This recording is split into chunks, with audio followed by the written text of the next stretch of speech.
Let's go.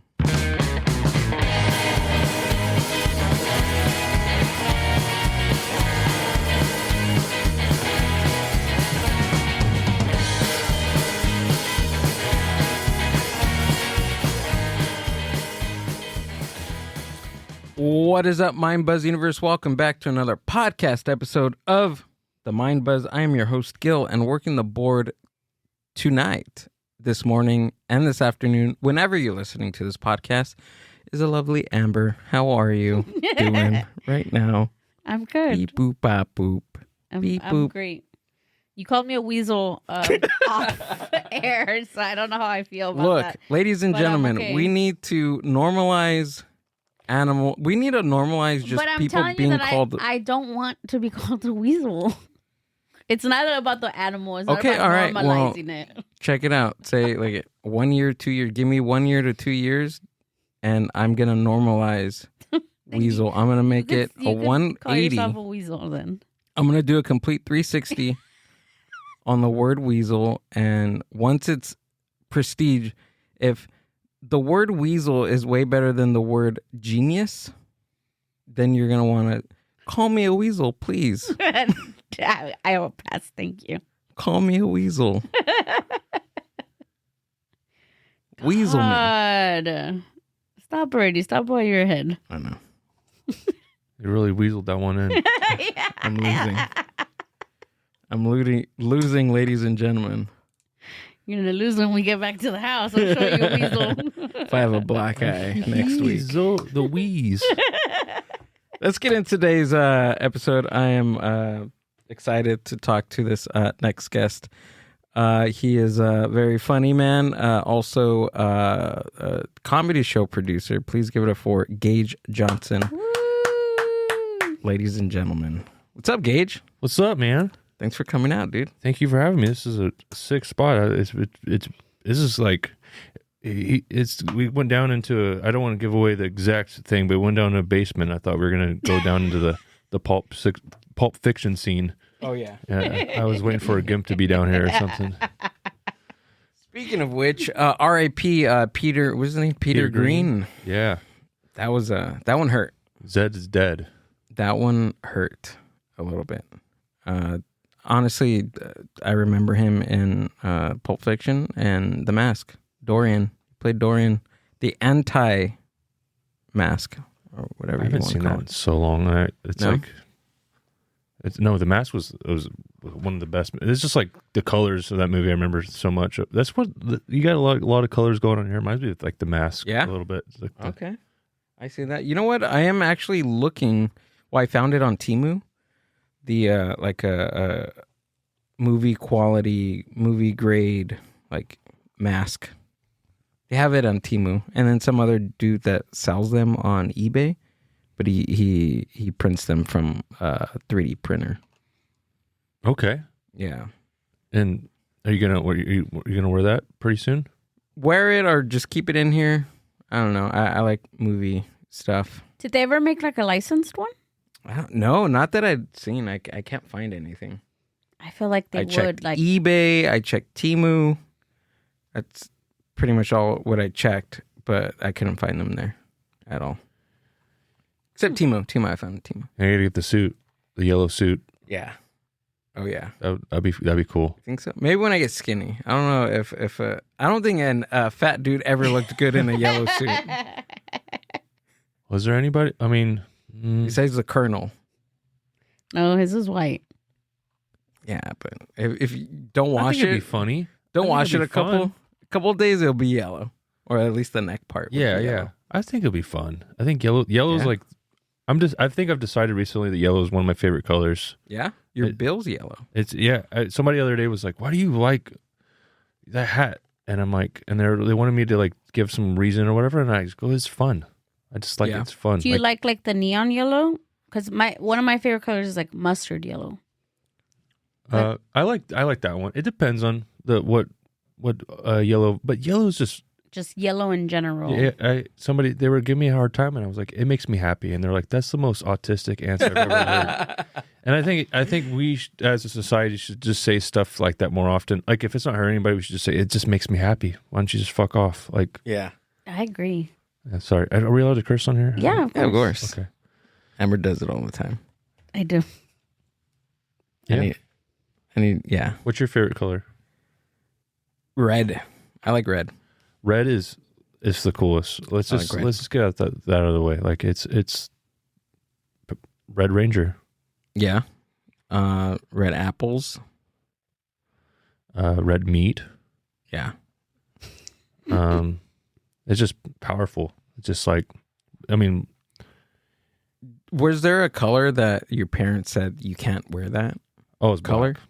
Really? It was black? Black. My mom's like, you look like you're in a gang. I'm like, I could not look like I'm in a gang. Even if I tried to be in a gang, I was like Black? super Really? skinny, weak looking guy. I could see that because my mom too. Like if I ever wanted to wear like a black shirt and like a black bottoms, she was like, "Oh no, like it's too like Really? emo or too like rocker ish." It makes sense though. I mean, Oh. like there's things that, Hmm.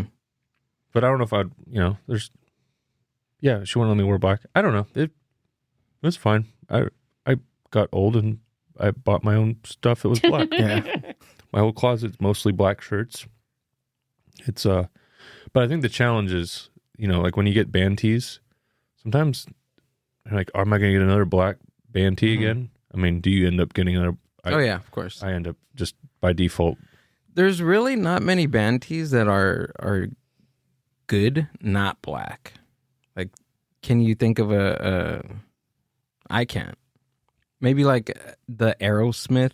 Led Zeppelin. I think it's a Led Zeppelin. I forget what album it is or what song it is, but the one that Garth wears in Wayne's World. Okay. Oh, yeah, that was a white one. That's a great white Led Zeppelin shirt. White shirts are fun, but It's iconic. They just get ruined. They just, Right. I don't know. Yeah, I feel like white shirts aren't for everybody. No. white shirts aren't for everybody. It's just black shirts are just, I don't know. It's the way to go. They're easier to take care of because white, for the life of me, I don't. Do you separate your clothes when you do your laundry? I try my darndest now. Yeah. But sometimes I'm just lazy and you just go, Last week, I ruined 2 brand new white T-shirts. Now they're pink. You don't separate our clothes? They're pink now. Well, pink shirts, if you needed a pink shirt, you got a pink shirt now. Yeah. I'm just Actually, one of them is the bricked up shirt. Oh, it is? I bought the white Was it the bricked up like with free will the flame boy kind of looking one, the World Industries one, or was it the truck? Oh, no, it was that one. that one was sick. I was so nervous making that one because It's awesome, dude. Thank you. Yeah. I was nervous though that the red was going to wash into the white or something somehow. No. Is that what Well, happened? now it washed into the white. Actually, well, it's pink. But you could fix it, You right? can fix it. Yeah. Just throw some bleach on there. I don't know. I'm gonna fix it because I don't it's know. I one don't of do my the favorite laundry. shirts, dude. I am not the one to know this. No. I've abandoned a lot of shirts. One of my favorite things is I like buying shirts. Like if anybody doesn't know what to get me for Christmas, I just like shirts. Like Dude. all the time. 2X, 3X, I could rock it. One of my favorite things on this podcast is finding out that other people have like the same obsession as me. You like t-shirts? I have like over 200 graphic tees. You probably have more than 200. Maybe. I'm probably Around the same? around that. I keep my shirts for a long time too. Actually, you know what I bought today? Actually, no, it's gonna help with my addiction. It's the thing to help. the fold folder. You bought the it? T-shirt folder. Oh, okay. So you're Yeah. gonna you don't have them hung up. And that's the problem. I have most of them hung up, but then I just have that those shelves in closets, like built closets, how it just has a shelf, right? Yeah. All that is all graphic tees. So they're all hung up. Like he has the entire thing filled to the brim, and then he still has the top Oh, of all folded tees. That's what I'm saying. I think it's more than 200 shirts. Yeah. It has Oh, to then be. you definitely you had a sick one the other day. You had an Alan Jackson one, Yeah. but you had your jacket on stage. Oh, and I that's was right, like, dude, why dude. didn't you rock the Alan Jackson on stage? I Right. didn't know that was under there. The hotter than a hoochie coochie. Yeah. Yeah, that's probably one of my favorite shirts. That's one of my, like, when I was born. That's like one of the earliest songs I've ever remember is Really? Chattahoochee. You know what? I didn't even know that he was a musician. Alan Jackson? Yeah. What do you think? I thought it was just a badass shirt, dude. I mean, yeah. I mean, So I got it and I was like, everybody they're like, oh yeah, cool, man. And I was like, all right. So I looked it up and I was like, oh shit, this guy's a musician. you know what? That I like how that is though, because you're doing like the reverse thing of like the Kardashians wearing Iron Maiden. Right. You're doing like it's like it's bringing you to the music, Yeah. Oh yeah, absolutely. and I think that's a good thing. I think Yeah. people should just wear shirts and then they go and You find out. you find out like yeah, I think people should do that more often with shirts. I don't know. I used to be like that guy, to be like name 3 songs guy, but that's just kind of mean and I had it's- PTSD from that. yeah, it's lame. Yeah. It's lame to be that guy. It's like, cool, you like that or you found out about that. And I think it actually is bringing cultures together. Like there was this black dude the other day wearing an Iron Maiden shirt and we hit it off. I don't think he really liked Iron Maiden, but he was just like, yeah. And then we were just like, cool. Unless you get into that weird, awkward conversation of, so I wore a Voodoo Glow Skulls tee to an open mic, and I think I've seen him like a bunch of times, but if I'm not really into the band like really really hardcore, it's hard for me to really remember songs like by name. And Did somebody pull that card on you? they did. Oh, that's not nice. Well, I was it's there. like it all goes out the window when somebody asks you. Well, they did, but they're, hey, like, what's one of your favorite songs? And I got put on the spot, and I was just like, I don't know. El Cocoy is pretty cool.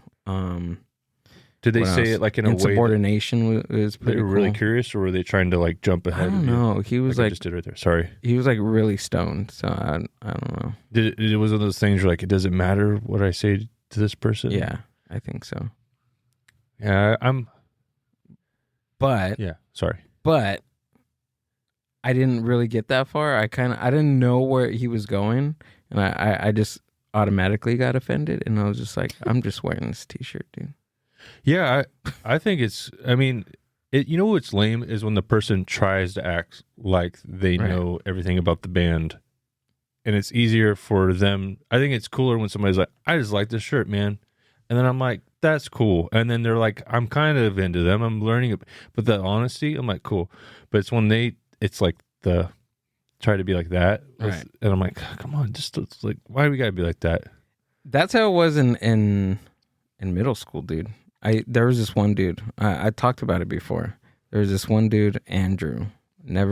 Will never forget him. Kiss is my ultimate, like, I love Kiss. Absolutely, since I was like 10, 11, 12 years old. No comment. We'll get into that. Sorry. We'll get into that. We'll get into that. I mean, 4 Jewish guys from New York, like, they made rock and roll sexy. Well, they made wearing makeup pretty badass. Anyways, we'll get into it. Yeah, understood. But it was also his favorite fucking band. I wore nothing but band tees in the 8th grade. Yeah. And he would pull that shit with me every single day, and he would expect me To kiss him. Yeah. And on top of that, he made me like for some weird odd reason, he would like fixate and remember what songs I told him like the days before. Oh. And he'd be like, no, you said that one March, I don't know, Tuesday, March 5th. I'm like, dude, are you serious? And then I was like, okay, all right. So I started naming all these songs, right? One day I started naming all these songs, and he was like, nope, you can't do that. And I was like, what? Why? And he goes, that's all on the very best of Kiss. I want you to. He was like, that's very best of. You should. What's your favorite album? And I was like, dude, come on, man. I was like, Deuce, and he was like, you can't do Deuce because everybody likes Deuce, and I'm like, no, you can't. You can't do that. You can't. He just wanted to pick on me. He just wanted to pick on you. It sounds like he wanted a friend to talk about Kiss with, and then he maybe wanted to kiss somebody. I think I'm just still gonna go for that angle. But yeah, I had that too with like when I would skate with a bunch of kids when I was younger. I was like, have you seen the movie Mid-90s? It's okay. Yeah. I think so. This kid Maybe. skates with like. Don't say you have it if you haven't. Think so. Oh, Sounds you haven't? Quiz him now. Oh, now you haven't? Oh, you can't say that? No, I'm just kidding. Is it skateboards or is it rollerblades? I'm thinking of Brink. Never mind. Great movie. Great movie. All right. Wait, is it the one? How old is that movie? It's like From the mid-90s? No, it's like 7 years old, I think. Yeah, it's the one where like the kids are skating and then there's like a younger kid. Yeah. Oh! Yeah, we just watched We it just not watched long it. ago. Yeah, okay. Yeah. So I was like that. I was a young kid like that. And I was like 7 or 8 and the kids were like 14, 15. Mm-hmm. And then they'd let me hang around with them to like an extent. And then they'd just bully me. And like, they were like, name your favorite skateboarders. And I was like, Tony Hawk, Bob Burnquist, Chad Musk. And they're like, are you going to name everybody from the Tony Hawk video game right now? I was like, yes. And they're like, that's gay. And I'm like, no, it's not. I'm like, they're on the game for a reason. Like, I don't know. I was just like, oh God, it's so lame how people are. Well, it is because I mean, I'm gonna talk about it. I don't care now. It's been quite a while, but names. No, I want to hear names. I'm not gonna say names, but we did an episode one time and we knew somebody that it was like the ultimate like gatekeeper, you know. Of comedy or no, just of things in general. Like he thought like he likes a band. And, I'll go ahead and say it. Psychobilly. Yeah, like he likes a genre. Well, that's what psychobilly fans do. It's just they got to keep. I'm just kidding. I know you guys. You know what? It really is. It really is. But I think I challenged one dude that was saying, "Oh, we got to keep it underground." And I was like, "Well, dude, what do you want? Do you want the scene? It's dead. To die? Psychobilly is completely like it's on its last like days." And it's because of that. Because there's so many like adult now that when we were younger and now are adults, and they still make it like their entire personality and they want to gatekeep it for just them.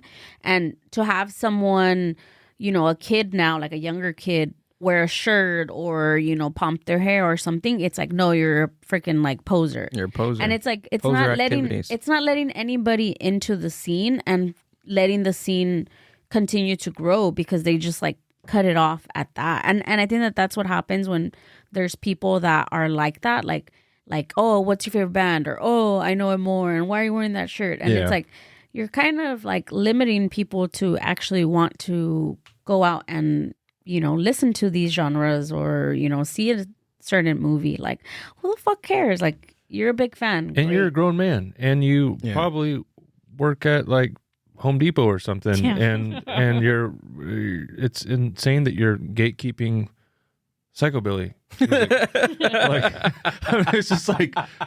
It's like chill out. Okay, cool, good for you.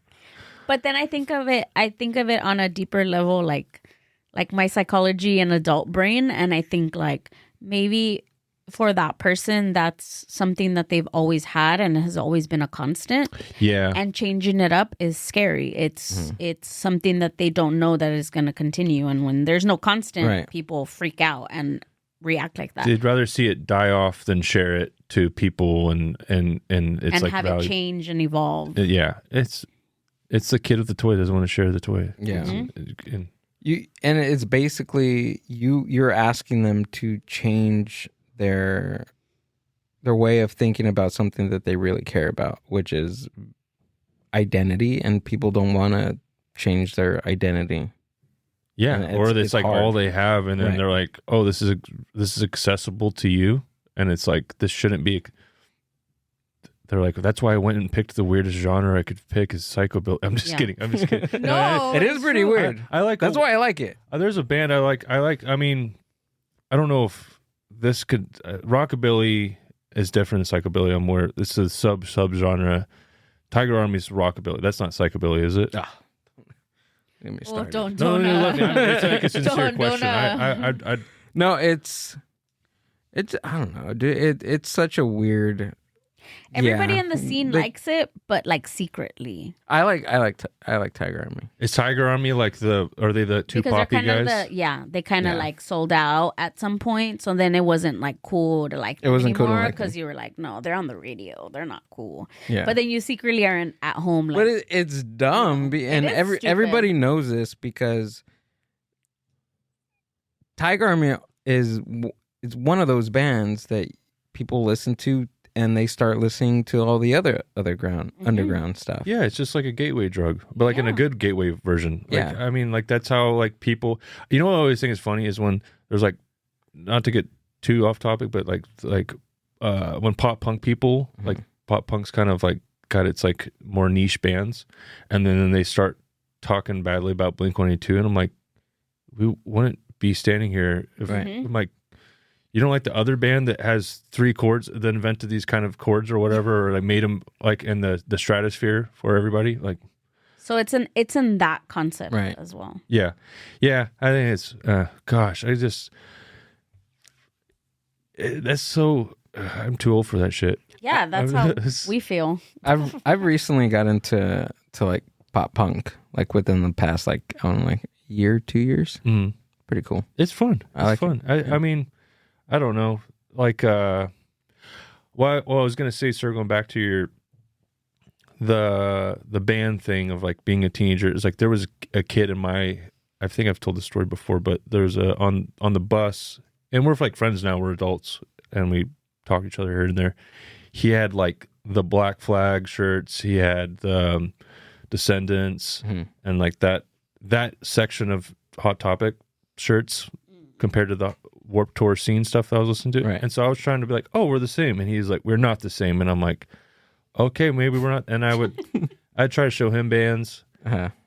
And for the longest time, all those bands with those logos, like Descendants, Black Flag, Bad Brains, I'm just like, I almost felt like I was not allowed to listen to them because somebody told me I was not allowed to listen. Like I was never cool enough. And then one day I just like found out a lot of those bands suck.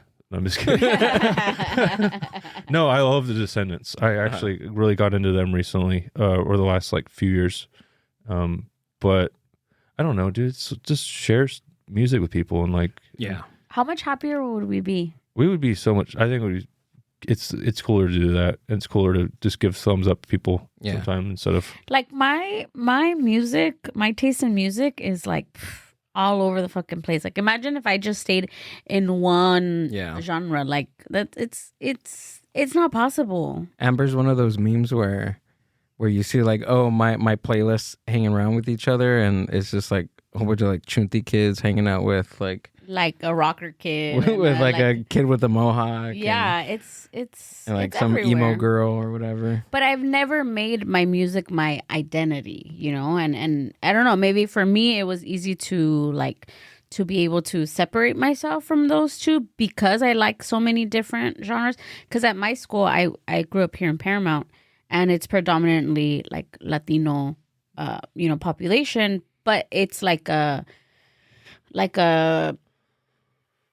Spanish music type of like norteño banda, like that type of people. So yeah, dude, I might get the door locked on me. Is it like the bum bum bum? Yeah, bum? It's like the Pirates of the Caribbean kind of sounding. Yeah, like that, like that type. So it's like that. It was that type of, and I love that music now, but at that time there was only like a handful of like what they would call like rockers, you know, and that's who I would go hang out with. But then I could go home and I could listen to that music, and I was like somewhere in the middle. So I never really identified with any freaking person there because it was like so mixed up. But yes, that's I mean, yeah, just listen to what I do.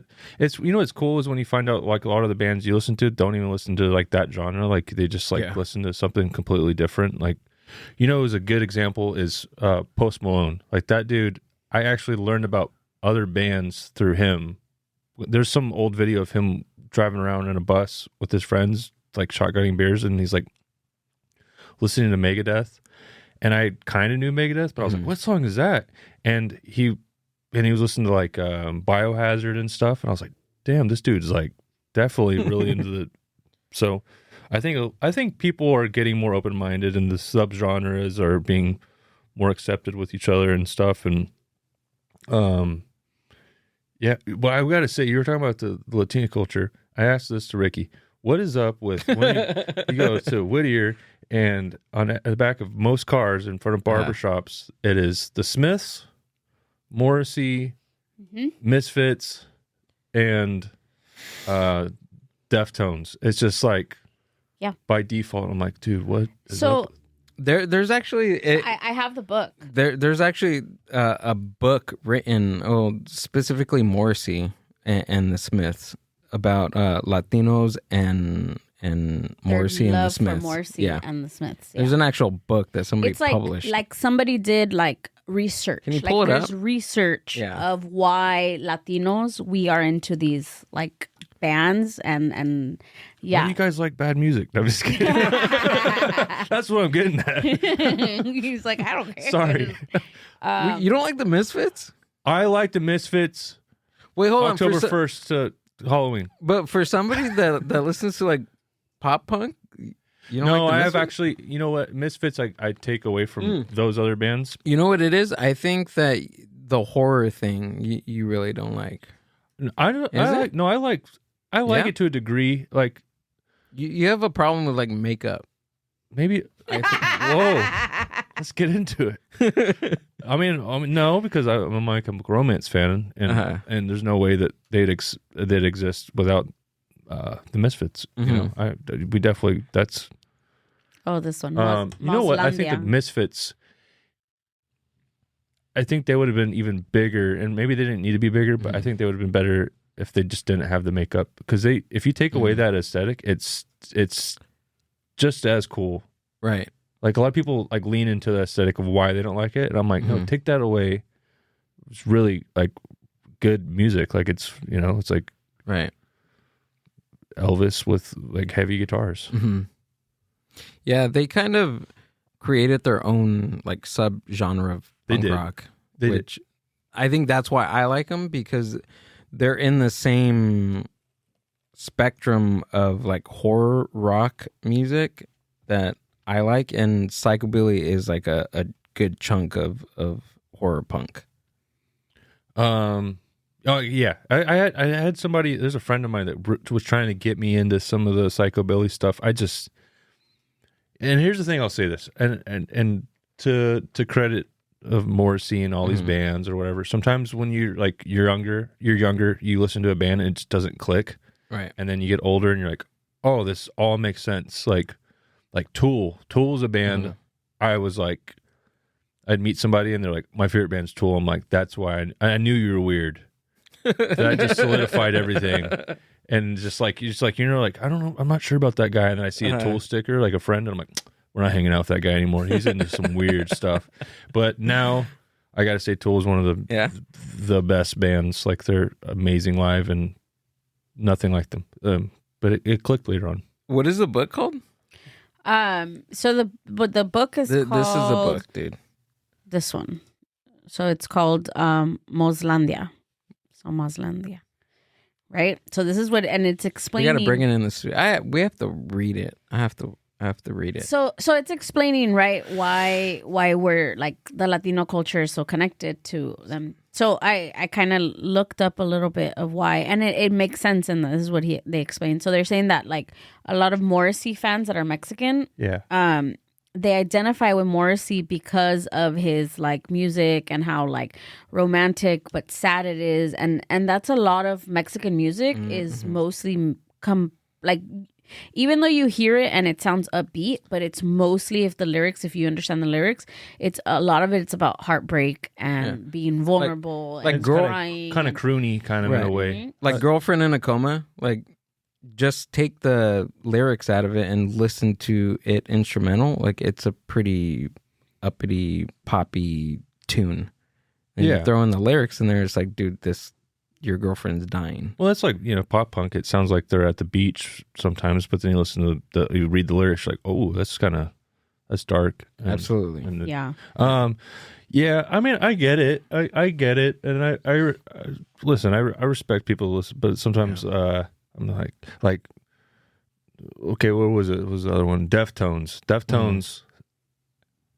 I can't get him to the Deftones. I might ruin Deftones for anybody who listens. Deftones sounds like Pauly Shore if he's having sex. Is it really? He's like, somebody. Louise. Like, he's like, yeah. It just sounds like Pauly Shore whining. Just go back and think Pauly Shore and you're going to go, I can't unhear it. Yeah. Morrissey's, you know what he did? He influenced one of my other favorite bands. Mm-hmm. And so I do get, you got to respect the importance of these things. Like have you ever heard of Brand New? No. They're like in the emo genre, but every album sounds completely different. They have like an album that sounds like Nirvana. They have an album that sounds like the Pixies, but they have a lot of Morrissey references in their music. So there's that. You don't like the Beatles. Beatles are. I can't sit and listen to more than 4 Beatles songs and I'm like, okay, change it. We got to move on with our day. But if somebody asks me what's the most important band in the world, blah blah blah, the Beatles. Yeah. But doesn't mean like they're my favorite band. Right. Or yeah, they can be influential throughout music genres and pop culture, but doesn't mean you have to like idolize them and think they're the best thing that ever touched the ground. Or picked up a guitar. Yeah. But I love the Beatles. You like the Beatles? Actually. All the bands you hate are his favorite. No, by the way. I'm like indifferent though. I'm indifferent. I do this like joke. It's a fun joke I do with my friends that are Beatles fans. I go, Beach Boys would kick their ass. America. Honestly, they needed both of each other. They needed each other. They kept each other alive, and the Rolling Stones too. Those 3 groups, like in the 60s, the early 60s to the mid 60s, influenced every other rock and roll band in the world. Yeah, they definitely were like I put them in the Mount Rushmores of things and. I didn't even know that the Beatles were English. What? For like the first. Do you think they were from America? 5 years of me listening to them, you can't really pick up their. I guess no, I can. I could. You can now. I can because just listening to them for so darn long. I mean, yeah, I guess so. If you had never heard it before or never dove into it, yeah. But this is me listening to them like on K Earth 101 when I was like 8 or 9. I thought Smokey Robinson was a female for a very long time. Yeah. I thought Art LeBeau was black. I thought Little Richard was a woman. Because inside he wanted to. Art LeBeau was one of those that I was like, what? Like that was like the biggest shock. Dude, the best part was when he was like blowing kisses on the radio. Like the smooshiest, like drawn out, like. Did you hear him, Art LeBeau? I don't know if I can name an Art LeBeau Pull song. him up. So Art LeBeau, he was a DJ, like a disc jockey, on the radio. Wait, I'm so sorry. Go ahead. I think I know exactly who this is. Yeah, so Art LeBeau is like a disc jockey. But back in the day, he was like an announcer and did shows and stuff like that. But he always worked with like Motown. That's what we need. We need a big portrait of Art LeBeau in here. But he got really famous here in like LA and like East LA area because again, Latinos have this big tie with like oldies. So then he started being the disc jockey for this radio station. And then he would do, I'll put the segment right now, but he would do a segment where you could call in and give like a dedication. And the majority of the time, the dedications were like people like a loved one, but like, oh, this goes out to la la la. This goes out to Puppet from your girl. Yeah. I know Blanca. I have heard this, and they do recordings of like old ones, right? Mm-hmm. Sometimes I know this is kind of crazy. I'm from Whittier. Yeah. I don't say Are you really? I was born in Whittier, but when I go to Whittier, people are like, "You're not from Whittier." So I'm aware of that. But you know, Whittier and Friendly Hills are different, right? And in which way? What do you mean? Like, there's two different sides of Whittier. Is that what you're saying? Are you from Friendly Hills or Whittier? I didn't live in Whittier. Oh, okay, got it. But I was born in Whittier. But my mom grew up in Whittier. Okay, cool. And so, but she was like one of the only. There wasn't that many white people in Whittier at the high school at that time, and so she would tell me about, all this kind of music. And so I think she did show me this guy. I grew up listening to, and I didn't understand that until later, like the American Graffiti soundtrack, Mm-hmm. and then like I'm like, lowrider guys listen to this, like gangster dudes listen, and then I'm like, oh, this is kind of a badass thing, and so I got really into. I did get into that for a good minute, like that kind of. I understand. I get the culture of it now. Yeah. See again, where Mexicans are romantics. You guys, we want to feel. It's something about feeling sad without actually like not having to be sad. Like I remember being like 6 years old and like singing like the most emotional fucking heartbreak song, and I was 6. Like, who broke my heart? Nobody. But there's something about feeling the music, and I think that's why like Morrissey and like oldies and all that, like there's something about that connection, because in Spanish music, again, it sounds like a lot is going on, but the lyrics are very, very much so emotional. It's, I don't know what it is. Do you think ska music is just white, like La Bamba? Like what La Bamba is for Mexicans? like that, the trumpets and stuff. I think that's what like Mighty Body Boss Tones is for like guys in Boston. It's like it's almost like kind of the same if you listen to it. They got all the same instruments. Yeah, I can see that.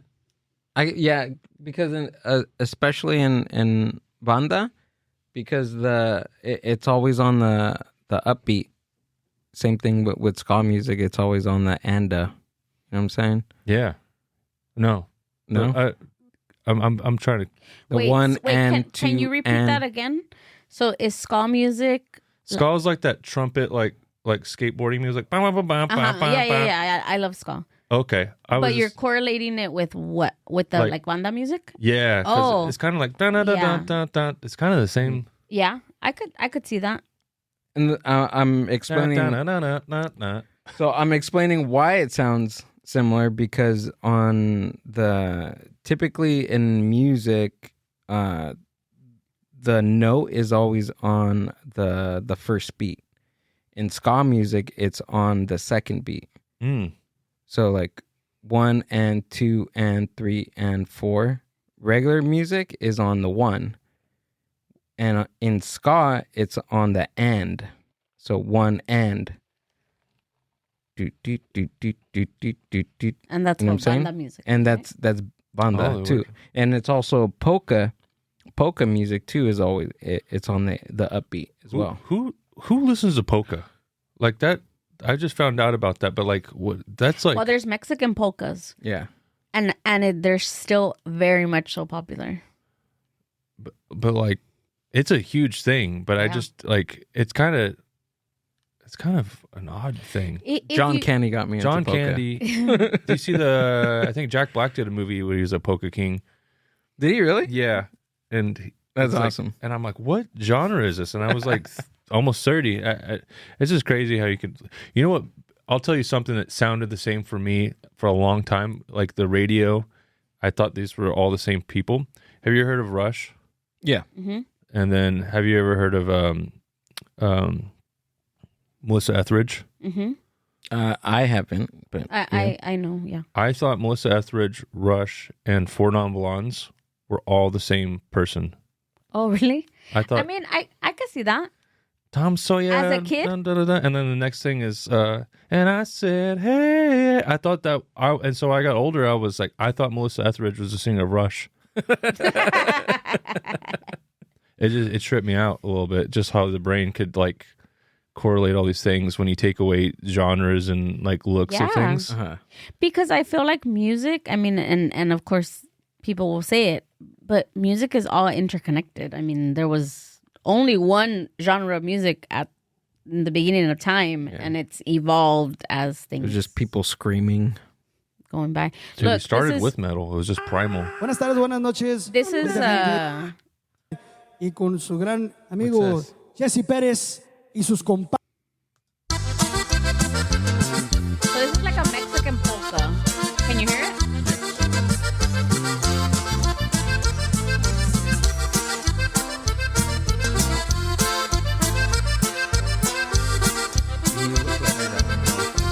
So it's That guy's really happy.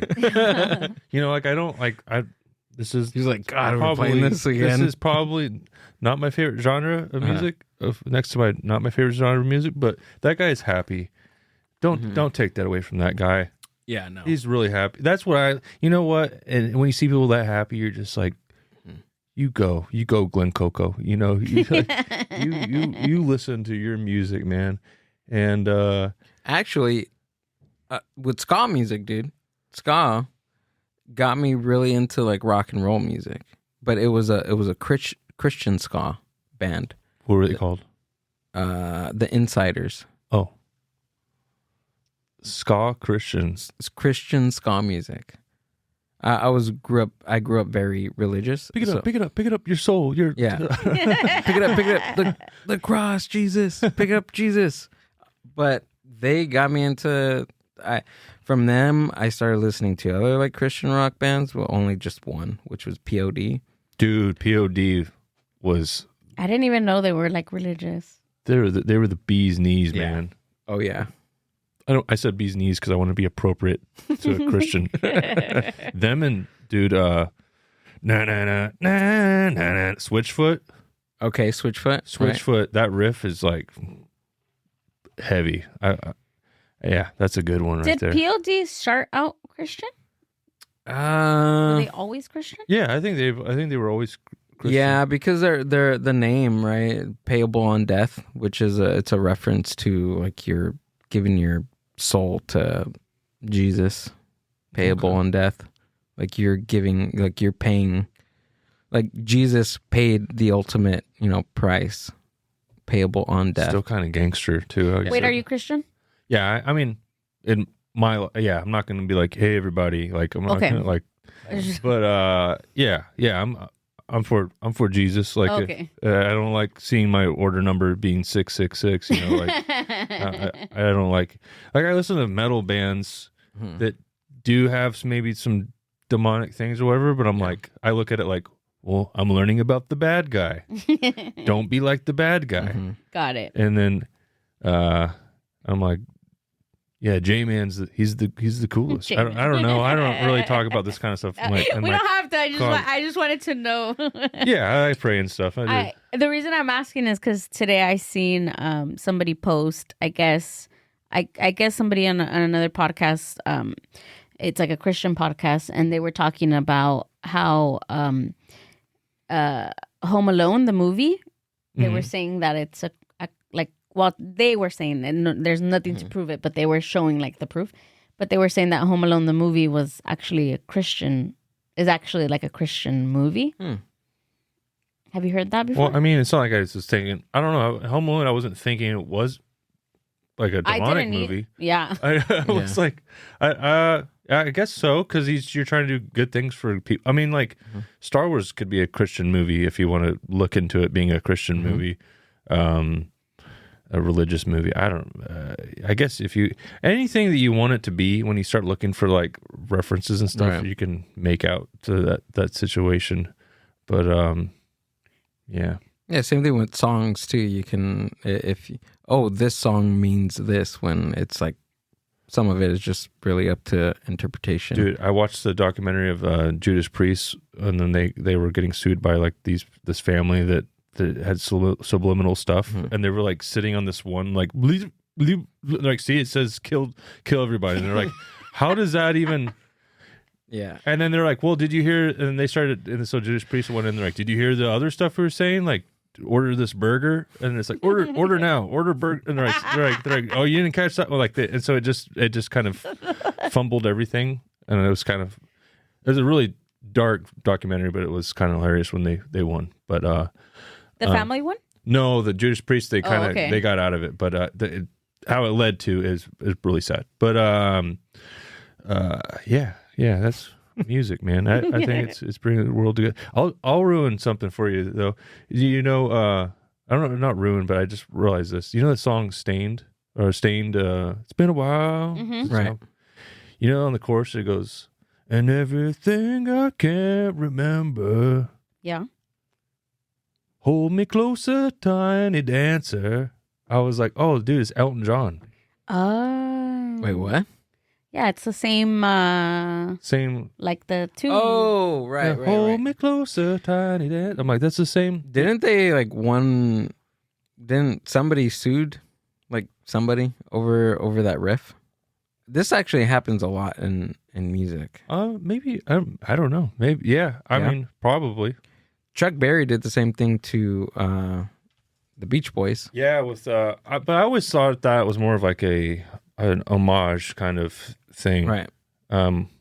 Did he sue them? Yeah. Oh, he did. Yeah. Because I mean, For it was Ramones have a lot of lawsuits if they want to do that. It was Surfing. I think it was Surfing USA versus No. I know which one you're talking about. yeah. And I heard that way later. I heard the Chuck Berry one like way later in life, and I thought it was the other way around. But then the timeline, obviously. But I always thought it was more of like a homage, like kind of thing. I mean, like the Beatles, old Beatles sound like they're trying to do Elvis, you know? Yeah, Elvis and a lot of the female doo-wop bands in America, because that's all they listen to. They listen to a lot of the older records in back then, back in the late 50s. That reminds me of another song. My little brother ruined this song for my whole family till this day. Do you know that song that goes doo-wop-a-wop, doo-wop-a-wop? The oldie? Yeah. Mm-hmm. Uh-huh. My brother was like 5 or 4, and we were in the car, and he's like, "Do you wash your butt? Do you wash your butt?" And it's just like now, and we're just like, we can't. Do you wash your butt? That's awesome. And we were so mad because we love that song. And do you wash your butt? That is funny. That's really funny. There's a lot of songs now too that are coming out that are using the same like track, or I guess like the songs. And then like my nieces and nephews are like, "Oh, that song is so cool." And I was like, "Yeah, you know where that song's from?" Yeah, And then they don't know the original, and I'm like, "Yeah." Oh yeah, dude. Oh yeah. But I think that's been going on for a long time. I mean, they kind of did that in the 90s, but I mean, yeah, I don't know. I don't really. Sometimes I get mad about some stuff, but then sometimes I'm just like, that's cool that they like repurposed it. Yeah, like some of the like Sugar Ray. I feel like Sugar Ray is gonna get cool again. Oh, dude! Every time I have like one of the greatest streams ever in my life, Sugar Ray is the track. Just timeless sounding. Yeah. I saw them live. When it's over, that's the time I fall in love again. What's the other one? The every like, morning there's a halo hanging from the corner. I cheated on my girlfriend last night. Like he's like totally talking about cheating on his girlfriend, and then you're like, All we don't care. Star. R.I.P. Hey now, you're an all-star. That's the Smash Mouth. Oh no! Oh yeah. This Sorry, thing, never it's mind. it's definitely the same year. Never mind. That makes me sad. Scratch That that. guy died. Yeah. And I'm like, dude, he's not an all-star anymore. No. He died. Well, That's right. Sugar Ray is over here, and then Yeah, I put them all in the same place. they're oh, yeah. you're right. I remember I went into those that talk about 90s, like early 2000s, like when you wanted a CD and you kind of hear it on the radio and you don't know the name. I remember I was singing it to the lady at the CD store. I was like, she was like, what's CD here. And I was like, you ain't got a smile on your head. Gets dumb. So much to say, so what's the sound? Just down the back street. Nah. She's like, I know exactly. And the lady's like, oh yeah, okay. Yeah. Okay, you don't have to sing anymore. My parents are standing behind me. Maybe that's why. You know what I'm worried about? If you went on a bigger scale, I'm worried about the future of comedy, stand-up comedy, because kids are so so in their computers and everything and their laptop, but like they don't know what it's and like. And they want like no eye contact with anybody. They're just like, yeah, they're just don't like look at me. So self-contained that I'm like, what we. Like we didn't have it bad, but we had to do stuff like that, like going into a CD store and be like, we had to put ourselves out there to get what we wanted, You didn't have to do that. You just type around on a computer and figure it out. You know what? I didn't even think about that. Yeah. That we just there was no way. Yeah, of you're us like knowing. you know that song that went.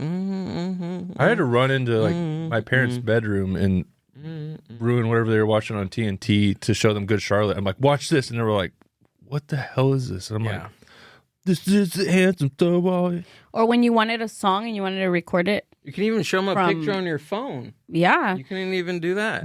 But remember did you guys ever record like from the radio?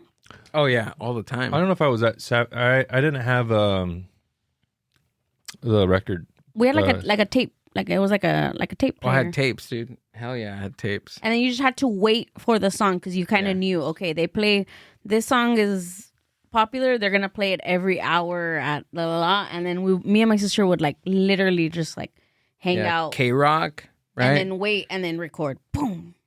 I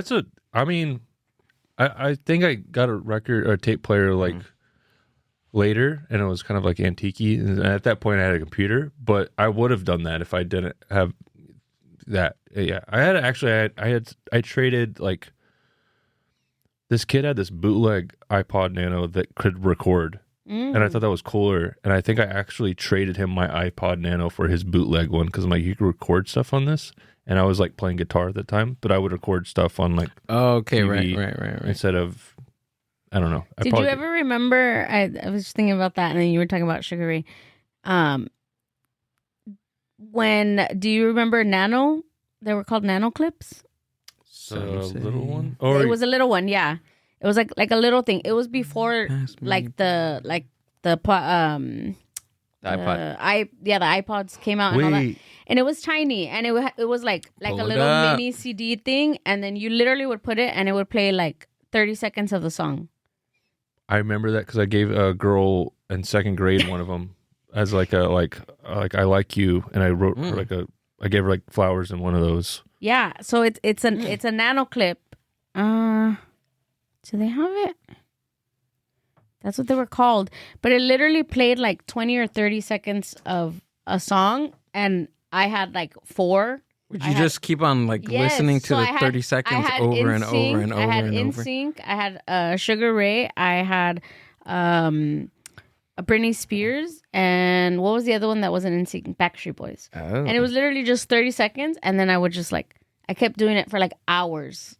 I did that 30-second clip with the Batman and Robin VHS with the soundtrack commercial. I would just listen to the soundtrack commercial that had all the songs and like Smashing Pumpkins, and it's like, and then I would just like listen to that again. I would just like over and over again the soundtrack commercial.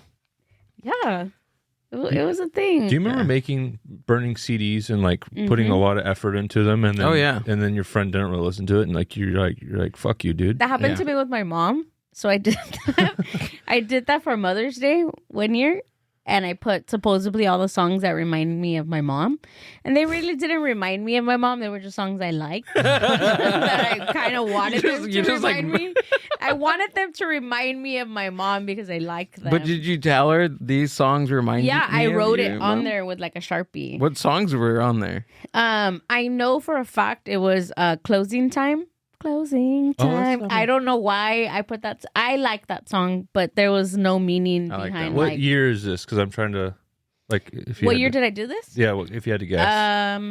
I mean, I was already using the computer, maybe like 2000, 2001. So I was probably like 10. 11? You know what's really weird is if I did that for my mom at that time, it would have been, there's something about white moms that loved gangster rap and they like my mom would be listening to like I got the magic stick.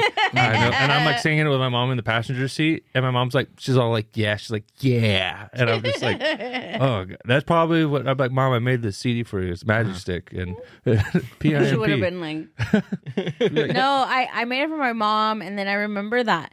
Do you guys remember that sometimes, like towards more time had passed, but they would sell like decals that you could put over the CD? And this one was like pink, and then I wrote like on there like songs that remind me of Mom, and then I remember gifting it to her, and she was like, "Oh, thanks." And I in my brain thought like she's gonna bump this 24/7. She probably played it like once and then put it away. Like she still has it somewhere. Does but she? I was a little hard. I was gonna ask you if she still had it because we need it back. Tell her you need it back. She has all her. I want to CDs, listen to so that it's somewhere. That's always fun finding old big CDs and either giving yourself props or like, oh, I can't believe you thought that was a good idea. Oh, it wasn't called Nano Clips. It was called Hit Clips. Yeah, Hit Clips. I was like, why can't I find it? I remember, I remember McDonald's would have some that they'd sell. They did like a promo. Boys. Yeah, this one, look. So I had that one exactly. I wonder if I could. So that's why I started collecting Hit Clips. If you're not familiar with them, this came out in 2000. And you would collect these microchips that would play a minute worth of low fidelity music, typically the hottest pop songs of that time. You would pop it into your Hit Clips player and have one earbud on like a 12-inch fixed cable. And this was the best portable digital media player at that time, and probably still to this day. I know a lot of people will complain that it's only 1 minute worth of a song. Okay, but if you play it 2 or 3 times back to back, it's like listening to the full song anyway. Man. The length would go for half a song. Yeah. And well, if you like punk rock, that's like a whole album. Yeah, you could do It's a great song. Yeah, you could definitely do half an album. And I thought I was cool, and I would clip it real high because then the earbud would fall out. Because it was really short. Just clip it on your ear. Yeah. Can you imagine like there's like there had to have been it's like understandable because we're like children, but there was probably at some point grown men going to the gym with those with a hit clip. A hit clip. Yeah. And they're like, I'll be home later, and they're like and it's like they kept having to push. It's been a while since I've gone, and like, I got to restart it. It's been a while. Yeah.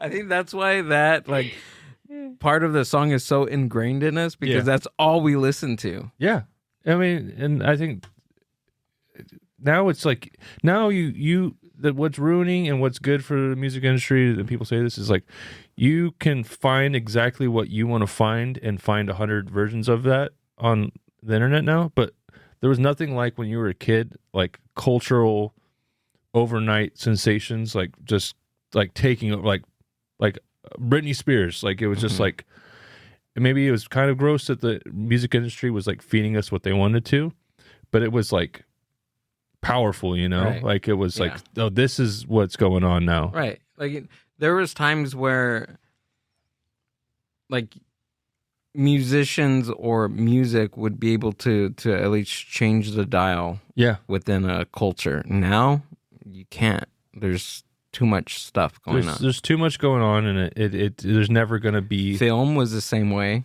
also. Yeah. Oh yeah. Movies don't do shit anymore. But just the feeling of like walking into like a Tower Records. Like I've said this over and over, and she's passed away like 20 years ago, but one of my cousin's wife, she used to gift me, every time she would gift me anything was a Tower Records gift card. Oh. And it was like I just knew my birthday was coming and I was going to go to Tower Records. You know, Christmas was coming and I was going to go to Tower Records. Like, because that's what she used to like to gift me was Tower Records. And it was like this like whole experience of getting there and looking. And again, like not even really knowing who the artist is or finding new just things, finding an album that looks cool. Yeah. Right? Or like a T-shirt that looks really cool. You just buy the T-shirt and you're like, oh. Well, that was the thing too, is when you bought a CD and you know, 14, 15 bucks, 16 bucks, maybe 20 bucks sometimes, you're like, maybe you didn't like it at first. And you're like, you're like, I'm going to listen to this over and over again. I'm going to get my 15 bucks worth. Yeah. Right. And dude, that's what it was. It was just like, you listen to it from front to back. You're like, oh, this album sucks, but we're in for it. And it was based off like, covers. I remember, but then you get a CD and there was like ones you just like. I remember when my aunt bought me Limp Bizkit hot dog flavored water, chocolate starfish hot dog flavored water, the one with Roland on it and everything, and I was like 7, but it was the censored one, and I listened to that over and over, and I would go to school and I had a backwards hat, and I'd go like hide in the field and listen to it with like, I just thought it was so cool. And then I got caught. You had a CD player? I had my Walkman. The Walkman. I got caught and my principal was like, all right, what's inside this thing? And I was like, it says Limp Bizkit, but I burned Backstreet Boys over it. And he was like, okay, I'm going to listen to it. And I was like, okay, give it a go. And he put my headphones on and listened to it in front of me. And it's just like, yeah. So it's just like, and he's like, that's not, I'm like, okay. And it just turned into this whole thing, dude. Like my teacher did the speech the next day. He's like, if you bring, and he wasn't pointing at me. He was like, if you bring this trash into my class, you're done for. Like, he's like, you can bring Toby Keith, you can bring Bono. Like, and he's like, I was like, well, okay. Like, this is random. But, and then I was like 20 something when I actually heard the real version of Limp Bizkit because I was so used to the skips. Right. I'm like, whoa, there's a lot of there's words. But that was like the this cool is a deluxe thing. version. Or even like I remember it wasn't my Walkman, it was my sister's. My sister's like 5. She's 5 years older than I am, and like me clipping it to my pants and then going in the front yard and like walking back and forth listening to it, and then it would like skip because it shouldn't have been like clipped sideways. Yeah. And then when I got a little older and I got gifted one, my dad bought me one that was like a skip proof, like it had came out and it was like supposedly it wouldn't like skip. That shit skipped all the time, but I was like, oh, I'm so cool, like, and I would just go to the front yard, and I thought like I was like this adult, like just listening to my music, like, and now I just like I don't know, I feel like it's still fun to do that. I think it's still fun whenever an album comes out. I get in my car and I'll turn it on and drive or make a thing about it, like. Oh, to listen like to a full on album, like concept album. Like I'm like, I'll go get not even just like any album, like just if it comes out or something. I'm like, I'm gonna go get some coffee or something and just drive. Oh, that's cool. It's fun. It's a little simple thing like that. We went to Japan 3 years ago. Oh wow! And we were looking for records. We collect a lot of vinyl, and we're like, yeah, let's go. And that's something we like when we travel to buy. Records, and they were like, yeah, they're over there in the corner. Like there wasn't a big selection, but what reemerged for them, and this is 3 years ago, were CDs. Oh, I've heard There's that. like a whole resurgence of CDs. CDs sound really good. Like my friend got a CD given to him the other day, and he put it in just because that was the only, he's like, I gotta go find a CD player. Right. I forgot how good CDs sound compared to like MP3. That's what he said to me. And really, and I mean, I'm too lazy to do it. I mean, but I think every format does have its, if they're certain masters of it, like sometimes, let's be honest, sometimes vinyl sounds like shit. And it sounds cool when it's all crackly or whatever, but sometimes it's just like I like collecting vinyl too, but it depends on, and this is what I found out, it depends on the type of needle you have and then also the type of system you have, because honestly, we don't have like the greatest. Like, honestly, ours is like not good, and I want to get like a better player because I'm spending way too much money on vinyl to listen to it on like a toy, basically. I was kind of like, that's where I was at, and I had a moment where I had to stop because I kept buying a lot of vinyls, and And then I would have friends over, and they'd be like, "All right, cool." And I put it on, and they're like, "Change it to the next one." And I'm like, "That's not how it works." You can't do that. And then they're like, "Okay, just put it on your MP3, the audio. It has the Bluetooth on it." Bluetooth. And I'm like, "All right, fuck it." It's like after like 5 minutes, we just put on. And I just came to this conclusion though that it's like collecting vinyl for me is like, and I think maybe possibly for you guys, I'm like, if I were to die and somebody saw my collection, they're like, "Oh, I get who this person was. Yeah. This guy was weird. He's got like hardcore, and then Beach Boys, and then Jack Johnson album right here." Yeah. And I don't know. I'd like that to be like, oh, I understand who he is. And then bands nowadays, like smaller bands, I'm like, oh, I'll go spend $25 towards that, and that's like gas money for them. You know, it's like, oh yeah, 100%. Just like support your bands. But that's what this new media and having like media at your fingertips has done to us is that we don't, or I could say we as me, like I don't listen to a whole album. Like I just don't. And sometimes I even get to like a song and I just want to get to the middle part that I know, and then I skip over it. And it's like my attention span for music has like shortened. And that's me as a person, but I'm noticing that that's happening to me with all media. Like that's TV why they make and things like that. That's why when you look at Netflix series though, like a Netflix series is a longer Martin Scorsese movie broken down into a digestive kind of way. Yeah. Like we digest things like 30 minutes at a time, and they're like, "Oh, we're just getting a longer Goodfellas movie, and we're going to cut it at 45, and it's like a little bit more detailed of a movie." And that's why I think like really good Netflix seasons is just like longer movies when like, right. I don't know. I think because we only have a certain, like attention span. And a lot of songs now, like a lot of pop songs are only like 2.5 minutes now, because the second's over, you're like, I'll just listen again, and the streams get bigger and bigger. That's why you don't see songs nowadays that are pop songs that are over like 4 minutes. And versus what, the 70s when they had like 13-minute songs, like the Doors. I think the original, like one of the recordings of Light My Fire is like 14 minutes long. Pink Floyd.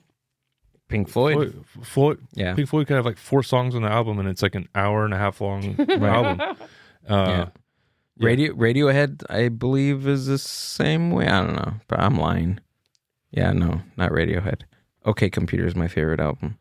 Is that from Radiohead? From Radiohead. That's one band I don't think is gonna. I'm gonna try. I'll try again later, and I think just that album is like probably like that's it. And Creep is on, I don't know, Oh Honey or some shit like that. I have no clue, but OK Computer. I'll give it a go. I'll retry it. OK Computer. I thought Pink Floyd sucked for a long time. And then, no, you gotta go back and now I love Pink Floyd. Yeah, you know what? One band you have to. I'm sorry, you have to sit and just don't do anything else. No, I understand that. Like, I understand that. Don't do anything. Just sit in a room, turn off all the lights, sensory deprivation, and listen to OK Computer. Yeah, I think that's such a fun thing. Yeah. I totally get you. There's albums that I have that are very much like that. Dude, I got into Dave Matthews when I was like in my late 20s. This is me listening to OK Computer. Just staring. I do that with the sauna at the gym. I listen to like really long albums, but I don't know. They say, this is what they say. Are you familiar with Dark Side of the Moon from Pink Floyd? Yes. They say what Dark Side of the Moon did to rock music in the 70s, basically OK Computer did in the 90s. Okay. With that music. And that's what they said with Creed. That's true. Yeah, that's true. And that's what they said about Now That's What I Call Music Volume 3. Lenny Kravitz and Fastball. Yep. No, I understand what you're saying. Fastball? No, Fastball. Paul Wall? I thought you meant like RuPaul. I was like, oh, he does music too? Oh, no. That would be cool.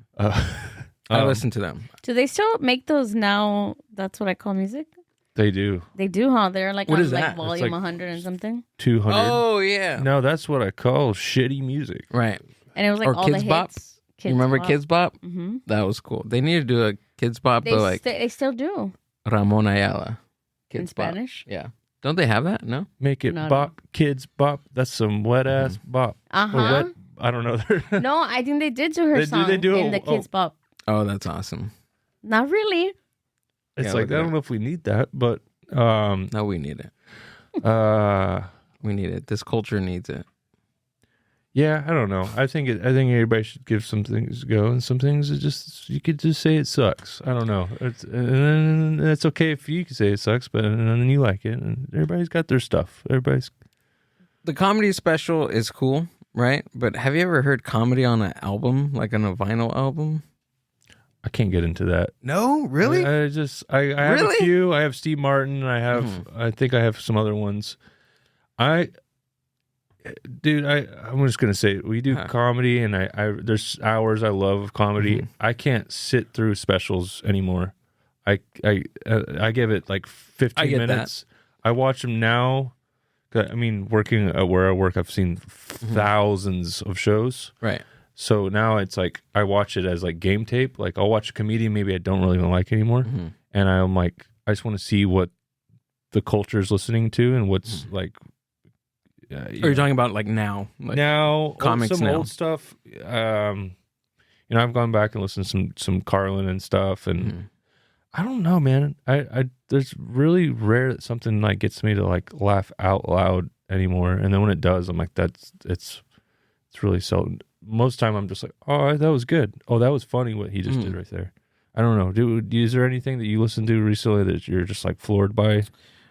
Right now, well, last week it was Paul Mooney's Race. It was one of his first like live albums that he recorded, and I fucking hilarious, dude. I didn't even know Paul Mooney did stand up. Really? I knew he was from SNL and he did some movies, right? Yeah, he was one of like Richard Pryor's writers on most. I want to say like at least 85 to 90%. Paul Mooney. I'm thinking Kyle Mooney. I'm sorry. Okay.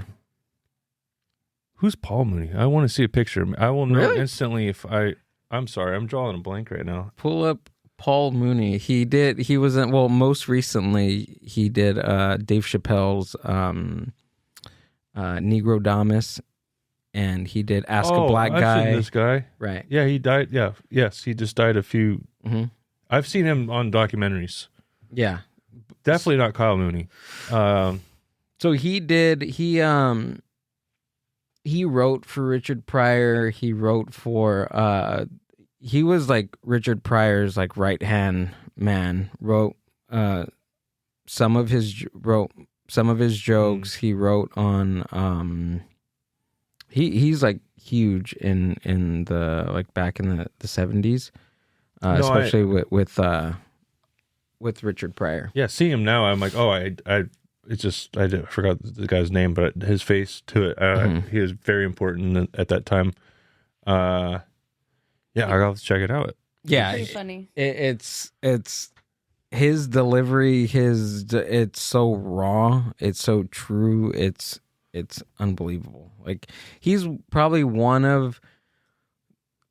like a comedian that I can actually really like listen to and really laugh out loud because it's his delivery, just the way he's saying it. It's amazing. I'm always down for Try it. I mean, yeah, I'll give it a go. He's not for everyone. Is he the OK Computer of? No. No. You have not to at all. really listen. You have to sit down and just listen to Paul All right, Mooney. let's get something out of the way real quick. Are you one of the guys that's like you got to see Fight Club more than once to really understand? I don't know. No, I'm more of you have to read the book to really listen They to have the a audio movie of it though now. Listen to the audiobook. Dude, I'm a nerd. No, I get it. I'm a nerd too. I respect the nerdiness of things and but we got to say that that was a long opening conversation with people for a good minute was, oh, you've never seen Fight Club? Oh. And then you're like, chill out, dude. Yeah. Have you ever seen Heavyweights? Have you ever, and then, have you ever seen Heavyweights? I've never I seen love Heavyweights. Yes, you have. I have? Yes. When? Heavyweights is the one that they go to fat camp. Ben Stiller. Did we watch it? Yeah. I can't Have remember. you I ever guess seen I did. D2 Mighty Ducks? Oh, yeah. Cinema. Heavyweights is. Chef's Kiss. Yeah? Yeah. You've had to have I watched can't it. remember. That their family ships them off to fat camp, and then Ben Stiller's one of the counselors. No. I can't remember. 50 First Dates. Oh, yeah, of course. You know what? That's one of the movies that I don't know why I couldn't finish What? watching. Yeah, Cat Two-Face? Did you keep forgetting? I did. What was it? I'm just I was kidding. like, I saw it in theater, so maybe that's why. There's some, I don't know. That's maybe more nostalgic for me. I'm not, I saw. We have to convince her every day that she likes 50 First Dates. Yes. Yeah, every day. That's my mission in life. In the morning, honey, you That's funny. That's funny.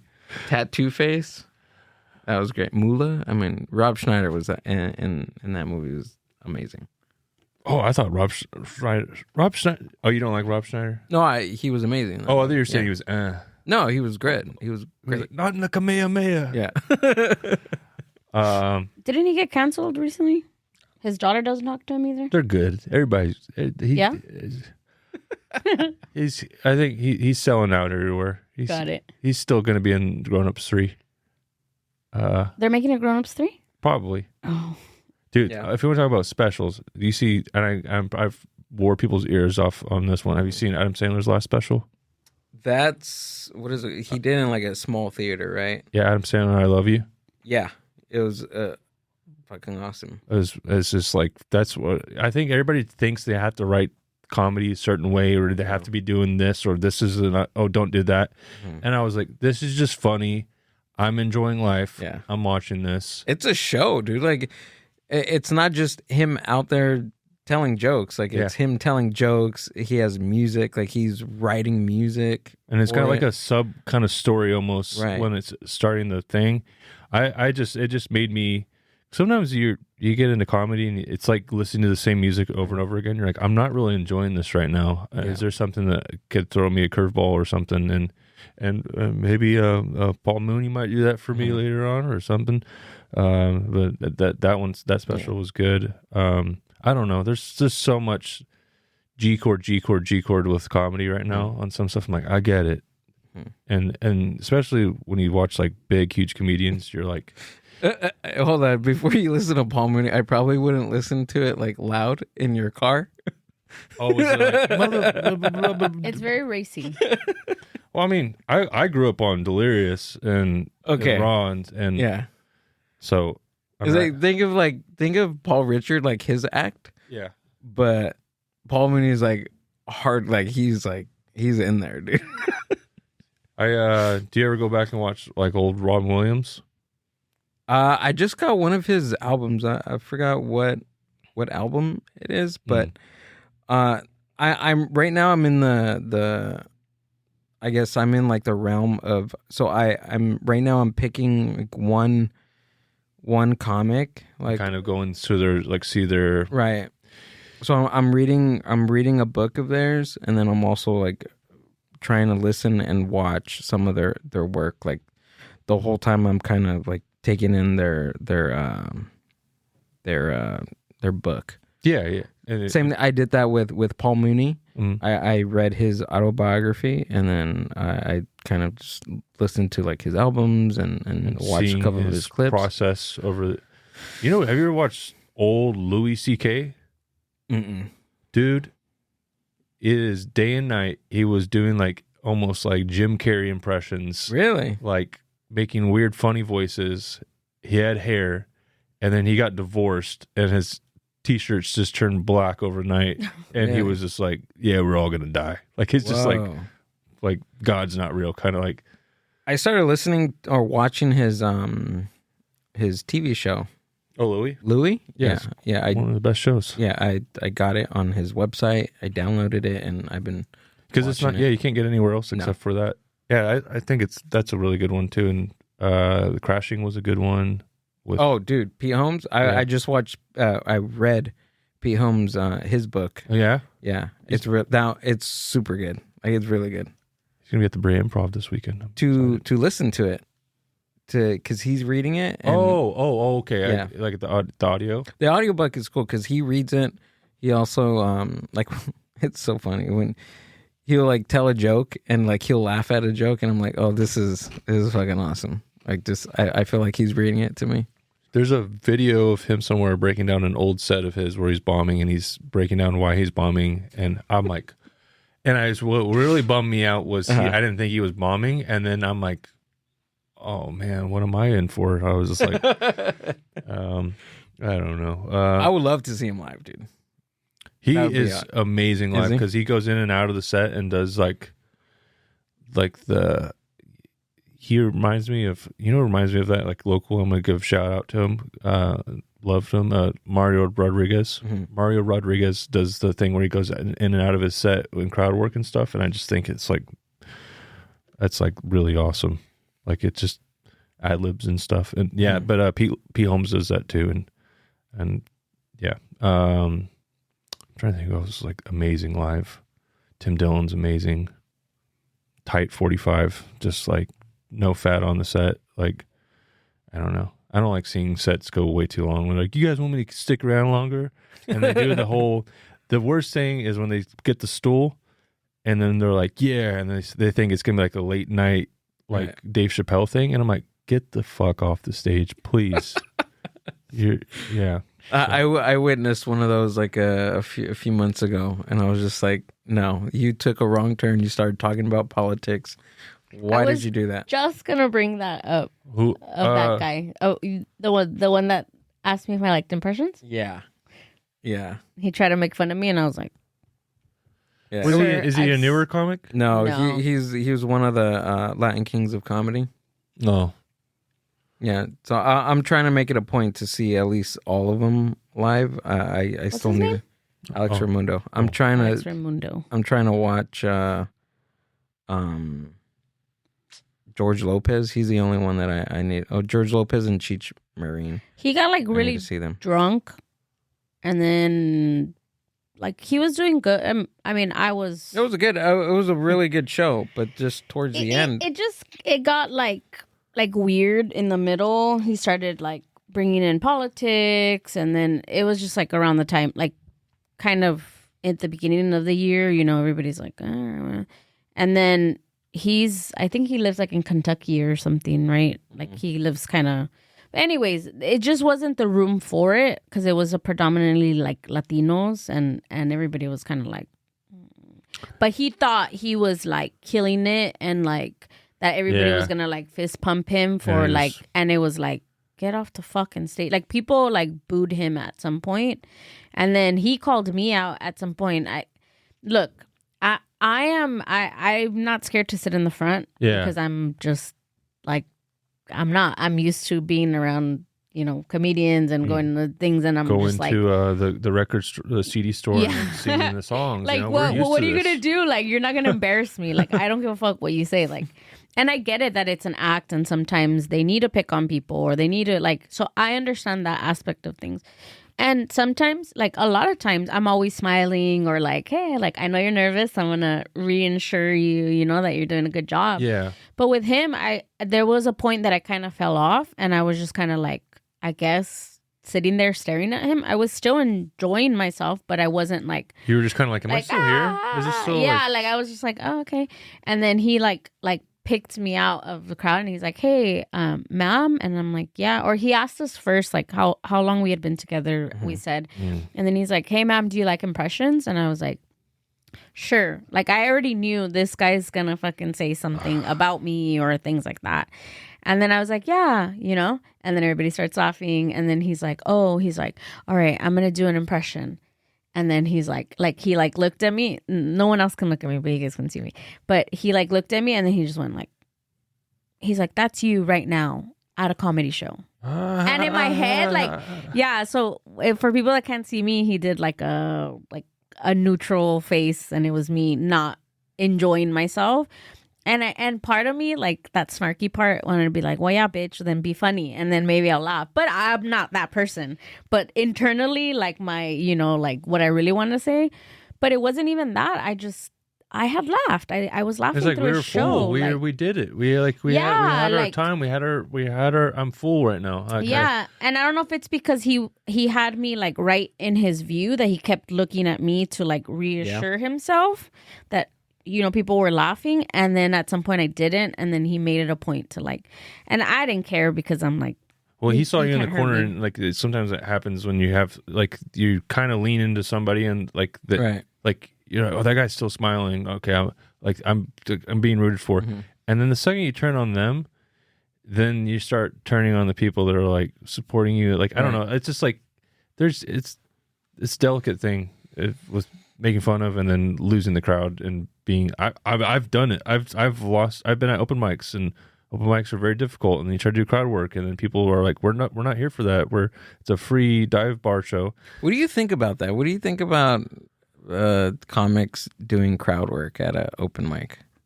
I think I call it the bat belt. It's like you got to learn all these different skills. You got to learn, and maybe you might not use it in a showcase, but it's like I've done it, or I tried it.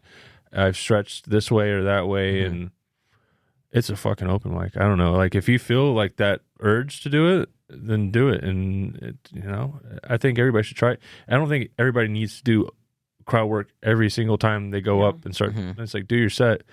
It's a cool skill to have, but it's not like everybody needs to do crowd work or Right. Yeah, and I feel like as a spectator, I feel like crowd work sometimes is very repetitive. Like it's kind of the same questions. Where are you guys from? How long have you guys been together? Like, those things where it's cool, and there could come a funny like joke from it because you never know who you're asking.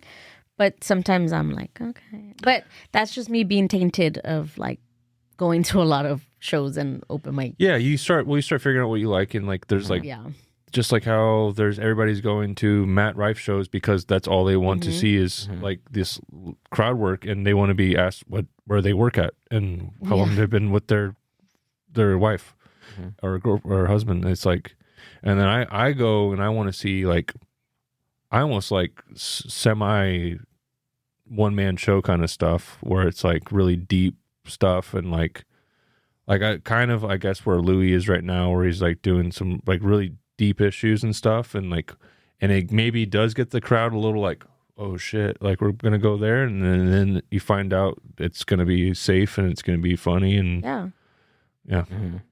Do you think that crowd work opens like the floor to people like interacting and talking, like people that like, I mean, I've been to shows where the comics up there and they say something and then they yell from their seat, and then they yell again and things like that. Do you think that like doing crowd work is kind of like that opening for people to feel like they have the right to like interact or like blurt things out? No, Or I mean, not unless, necessarily? no.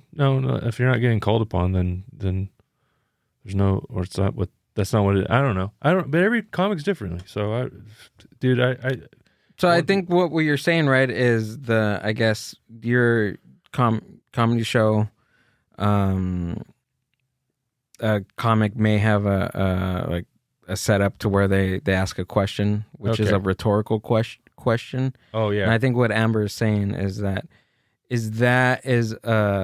an audience member answering the rhetorical question a symptom of the popularity of crowd work, right?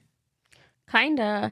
I just mean because I know that there's people like that go to comedy shows and they're in the crowd and they're just like yelling things, right? Even if you tell them like, please don't talk to the comics unless they talk to you, and then there's just people That's just that are an just annoying like, person. I don't know. Yeah. I don't know what that. It's a symptom of being So what I'm saying is like I old wonder if there's a woman, correlation with lady, like women, men people. too. Fuck you. If I there- said men Oh, I too. think Men they're do women. it too. But I'm saying like, is there what I'm thinking, right? And I don't know if there's an answer to it, but like does that open for people to be like, oh well, they ask us questions and people talk in the show, I can automatically talk. But I guess that's what I'm just a saying. rude person. It's a symptom of that. A tiny bit. I don't know. I don't really think it's the best to ask a broad question to an audience, because then I've done that and it just doesn't go well, because I'm like, has anybody seen Avengers Endgame? And then everybody's like, do you say yes? Do I say yes? And then it's just like, when you ask a broad question, it always gets really weird. And then people are like, I'm like, okay, nobody saw Avengers Endgame, the biggest movie this week at that time. and so I just try to steer clear of that as a whole. I guess I could say for myself. And I don't know. But is that a rhetorical question, like in your act? I guess. I guess right? No, Or because that joke just wasn't that well written at that time. But I was trying to be like go into a segue, and so I'm like, "Are we going to do this material? Absolutely not. We're not going to talk. Nobody knows it. I don't know. I think some people are just annoying, and if you ask too many questions to the audience, sometimes you don't want to do that because you want to like. I don't know. I'm just saying from my perspective. Fucking. No, I get that. I don't want to do that because I would. They don't want to be. You can't take them by the hand through everything. You got to just. Yeah. They want to be shown right the way on some things, like Yeah, I've literally I found that out from just listening to past sets, and I would.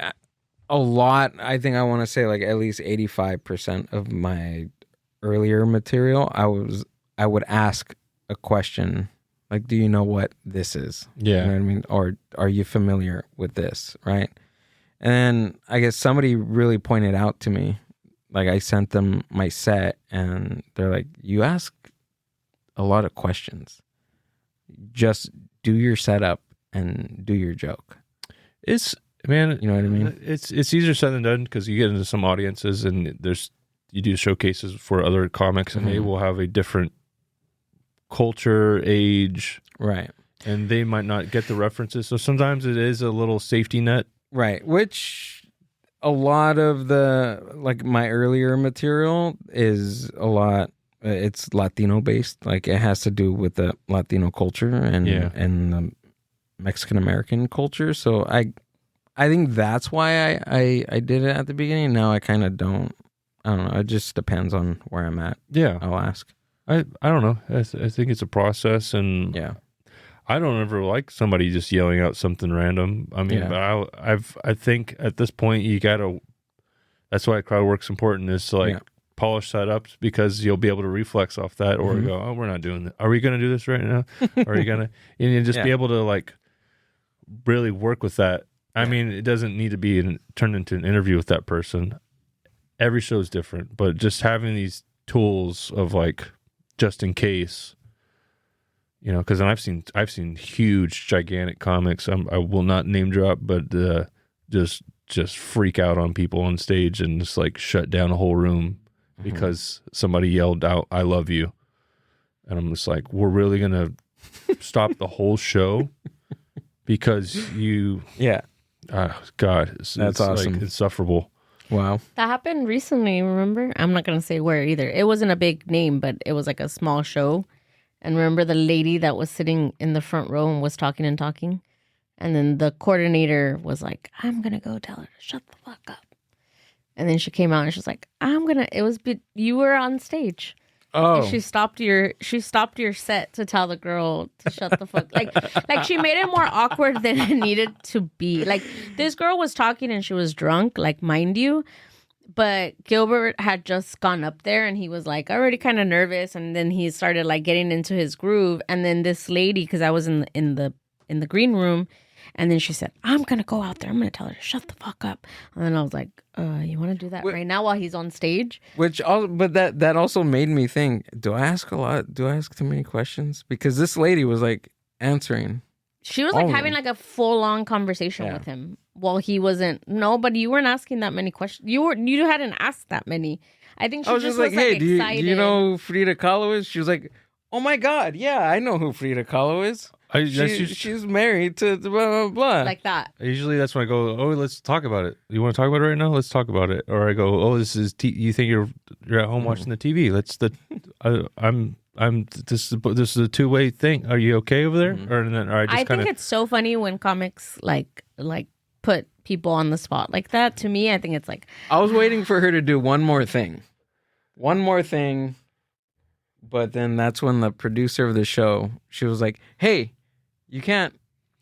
don't talk to the comics. You're messing him up." Yeah, that's She not. stopped the show If to they're- say that to the guest. See, this is like a case by case thing. If somebody's Right. like blatantly trying to ruin your set and just, like, I don't think she was trying to do But that. if they're having though. fun and they're unaware, I Yeah. think there's so. a I think kind that's what it way was. of like that is a comic's job. I think to Right. either be like, "Yo, what are we doing right here? Are we Right. okay?" But be kind of fun and like Right. and have fun with them, kind of in a way. I think that's a skill in itself. It was a teaching moment, And then if you learning moment. if you attack this person on stage, Mhm. then you lose the whole room, and they go, "This guy's losing his shit up there," and let's pretend to listen to the rest of his story or whatever. Right. It's not good, and I don't know. It's a skill in itself. I had it one time. I was at a dive bar Christmas show, and free shows, they're not obligated to listen. They're just like, Yeah. we walked in the bar. I don't need to stop my conversation with my coworkers to listen to your set. They're just people are just talking. It's like like if you looked up audio of a restaurant, it just was that. It was just like clinging and clanging and talking. And then this lady stood up and she's like, looked at everybody. She's like, "Shut the fuck up!"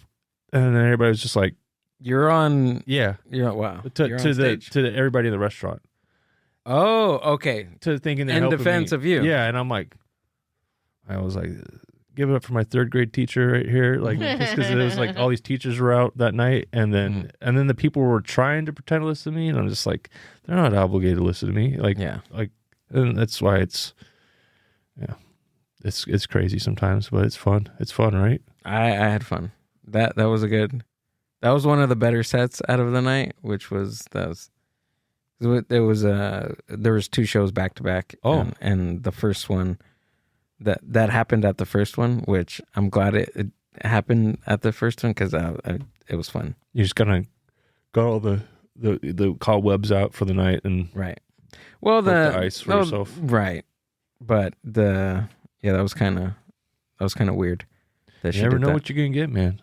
It was fun. It's funny. It's Yeah. fun to just ride the wave, and that's why, like, I've learned that with comedy, and it started becoming more fun in the process. I mean, there's bad habits that you could develop, but it's like, I call it when sometimes it's not going to work out for you. It's just not like you did. Like sometimes I've done sets where I'm like, I did the lines perfectly, the beats and the timing, Right. everything the way, and they're just not giving a shit. Yeah. I start having fun with it, as I call it falling with style, like the Buzz Lightyear. I'm just like, we're going down. Let's have fun and look good as we're doing this. And it's not, it ends up not being a bomb.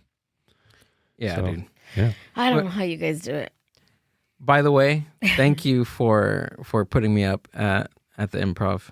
Oh, dude, that few was weeks ago. awesome. That was so much fun. Thank you. I really appreciate it, dude. Dude, that was a fun thing for I thought it was funny. Are we on time? Oh, good. Okay. No, we're good. Yeah.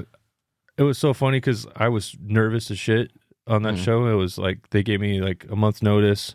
I couldn't get a stature of a comic that I wanted for that show, and I was like, you know what? I think this is maybe an opportunity to work my longer set out.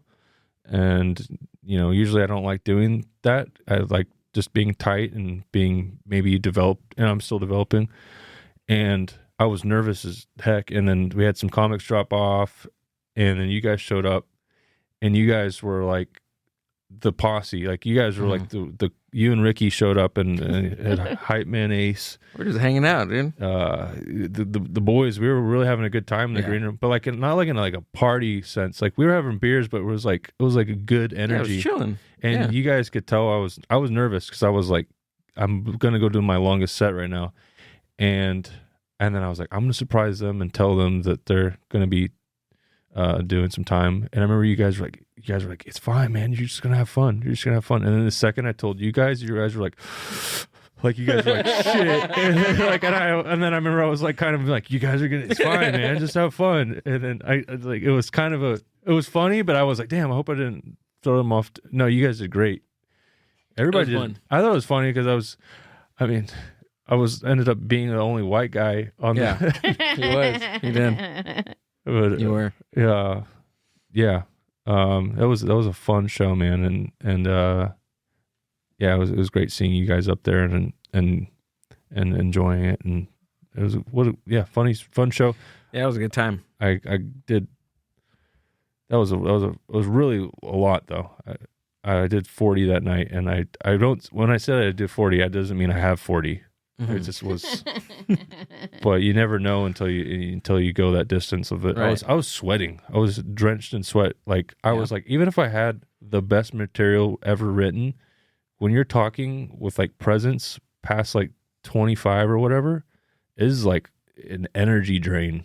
And so it made me change my perspective towards whatever level of comic that's gone past an hour just talking on stage. I'm like, oh, I thought that guy sucked or whatever. I'm like, he did an hour. Like he was just talking on stage for an hour. It's a whole other thing. But 40s, it's a good amount of time. It's it was to do anything. But that audience was, I loved them because they were a lot of regulars and friends and people that have been to my shows.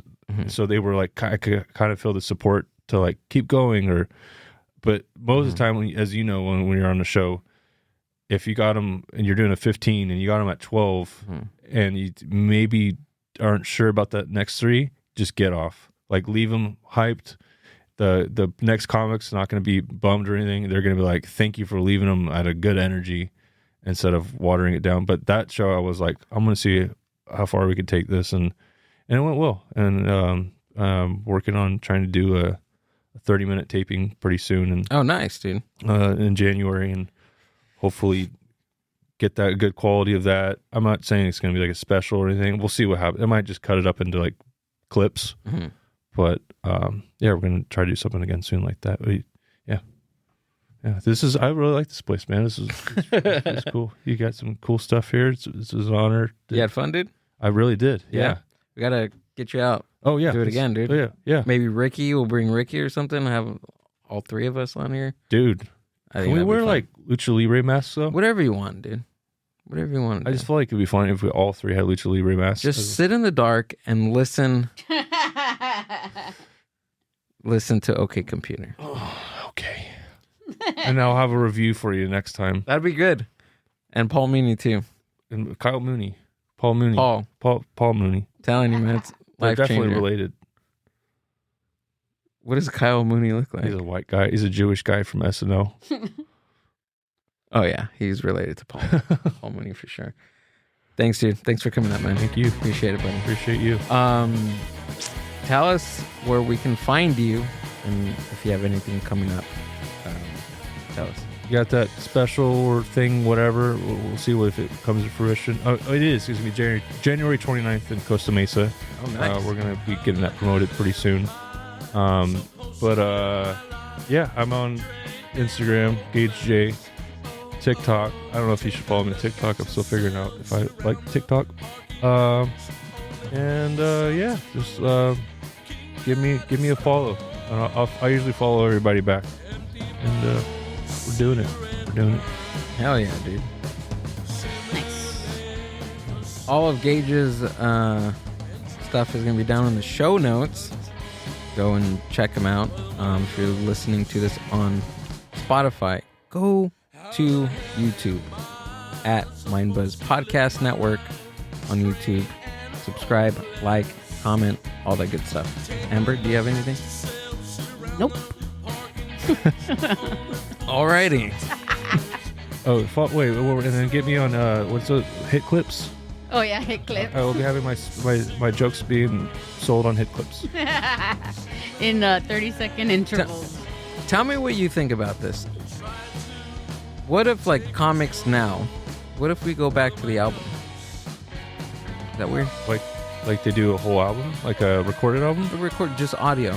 A lot of people, like a vinyl. It's still very much. Are they doing it now? Yeah, it's still very much a thing. I thought it was like reinventing. Oh no, it's still a thing. Is it? Oh yeah. Yeah. It's probably cooler than it has been in a good minute. No way, really? Yeah. I gotta get into that, dude. Yeah, there's like so many albums. There's probably more of those coming out than instead of people like shooting specials on YouTube and yeah. stuff. Because think about how many times you get like a good quality visual set compared to sometimes the audio is really good. That And is then- super cool. All right. Yeah.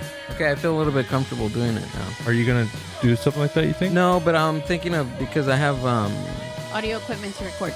yeah. I mean, you got the whole. The Mind Buzz. Well, no, I'm thinking of like sets that I've done and just that are like 10 minutes, 15 minutes, and just throwing them on like my YouTube or not YouTube, but like my website or my Spotify account because of the podcast. So I mean, yeah, I don't know. I guess you could do that. Yeah. I'm trying to think of like. I mean, are you satisfied with the audio? Like, I'm not saying the set. Mm-hmm. Like the set may be really good, but like, was the audio good? Audio is cool. Yeah. Okay, then you're. I think you're good because that's been my biggest trouble for a good minute is like I will film something or I'll get like a really good set, Mm-hmm. and then the quality of the video is just like oh Yeah. and then you get the production and then the set's kind of a shit. So, Thank you. thank you. Damn, you guys are so professional.